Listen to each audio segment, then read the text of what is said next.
Eu comecei esse módulo falando do Manifesto Ágil para demonstrar que em uma área de tão hard skill, que é a própria tecnologia, já está claro que soft skill é muito importante. Viu que não é teoria de psicólogo? É uma estruturação de trabalho de desenvolvedores de softwares. É engraçado, né? Nós estamos aqui aprendendo com a área de TI a voltar a olhar para as pessoas e para o relacionamento. Por que isso acontece? O meu ponto de vista é que a nossa área sofreu tanta pressão para demonstrar resultado, para se pagar e entender do negócio que, infelizmente, nós desviamos um pouco o peso. Isso quer dizer que descuidamos dos aspectos essencialmente humanos e olhamos muito para o negócio. Entender de negócio, de estratégia, de business, indicadores, a linguagem do negócio é fundamental, sim, sem dúvida, mas é ainda mais importante colocar a pessoa em primeiro plano e o negócio em segundo plano. É mais importante começar com quem, depois com o quê. Quem é a pessoa? Como que ela está?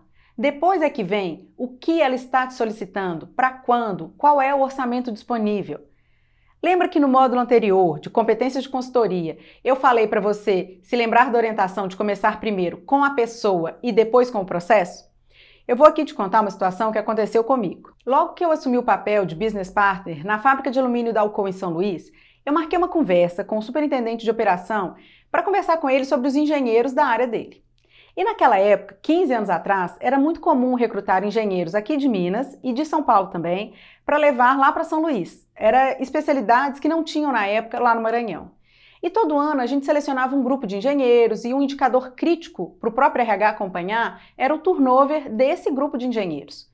Na conversa que eu marquei com ele, a minha pauta era entender como os engenheiros da área dele estavam, se havia algum sinal de desgaste na relação, de risco de um pedido de demissão e se eles tinham se adaptado bem à cidade.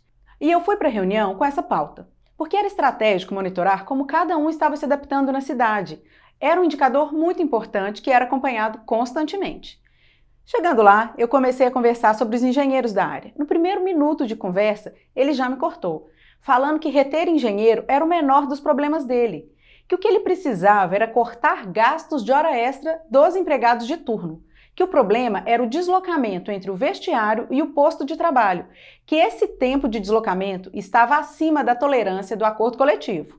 E por isso estava gerando hora extra diariamente. E não era hora extra de fato, não era uma hora produtiva. Era somente custo pelo deslocamento. Na hora eu fiquei sem saber o que falar, porque eu não estava preparada para falar sobre essa hora extra. Eu estava pensando nos engenheiros. Não estava pronta para pensar sobre deslocamento entre vestiário, marcação de ponto, nada disso. Foi difícil.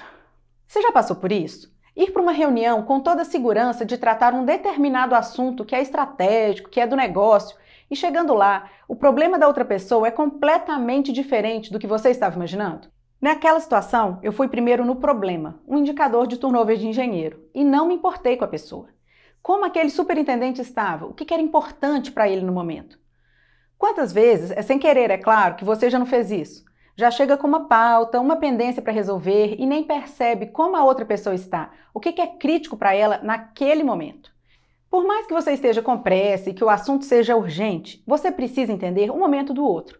O que ele está passando, o que é importante para ele naquele momento. E só depois vocês vão tratar o que de fato é necessário. E é aí que corre um grande risco dessas relações se desgastarem. Você não tem que tratar pautas, tem que tratar das pessoas. Trabalhar com gestão de pessoas é trabalhar com relacionamentos. Antes do negócio vem a pessoa. Você precisa dar atenção ao seu cliente, ao que ele está vivendo. Só assim você vai entender de fato o que precisa ser feito na área dele e vai ajudá-lo a atingir os resultados do negócio.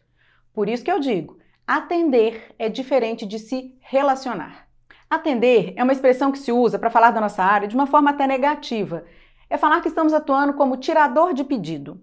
É negativa pelo tom que se dá em atender e somente entregar ao que é solicitado, sem aprofundar na análise. E resgatando o 6 em 3 é como ir diretamente para a fase de implementação sem fazer o diagnóstico e nem o acordo, muito menos a devolutiva. Agir sem leitura de cenário, sem diagnóstico, sem discutir o melhor caminho a ser seguido e concordar juntos em seguir esse caminho. Desenvolver relacionamento envolve técnica e estratégia, e a primeira delas é colocar na sua agenda conversas sem pauta com os seus clientes atuais. Para contar, você tem mais ou menos de 50 clientes. Pegue um calendário. Quantas semanas tem o ano? São 52 semanas. E se você se organizar para conversar uma vez por semana com um cliente, sem pauta, sem ser reunião de trabalho, em quantas semanas você conversará com todos eles? Coloque em sua rotina conversas sem pauta com os clientes. Quanto mais você conhecê-los, mais assertivo você será em seu trabalho, menos desgastante será a relação de vocês, porque nos momentos de estresse e de pressão, não é o melhor momento. Parece simples, mas por que as pessoas não fazem isso? Porque trocar e-mail, às vezes, é mais fácil do que conversar. Eu disse em outro vídeo e vou repetir aqui. Ser humano dá mais trabalho do que ser recurso. Ser recurso é fazer o que um sistema, uma plataforma, um aplicativo faz. Nós somos humanos, somos fonte, não somos recurso. Fonte de conhecimento, de criatividade, de inovação. Fontes não se esgotam. Lembre-se disso. Você é fonte, não é recurso. As pessoas com as quais você trabalha são fonte. Não as trate como recurso. A tecnologia, sim, ela é um recurso, um meio para automatizar atividades feitas por você e oferecer autosserviço para os empregados e para os gestores. Veja bem que não é transferir uma atividade processual que hoje é feita por você para uma outra pessoa ou para um estagiário. É eliminar e simplificar o processo na causa raiz. Tempo, esforço, energia das pessoas tem que ser canalizado para atividades de relacionamento, de criação, inovação, para uma entrega de valor para o cliente final. Por que os gestores estão tão insatisfeitos com o RH? Por que os profissionais de RH estão tão frustrados? Uma das respostas, no meu ponto de vista, é o enfraquecimento da relação.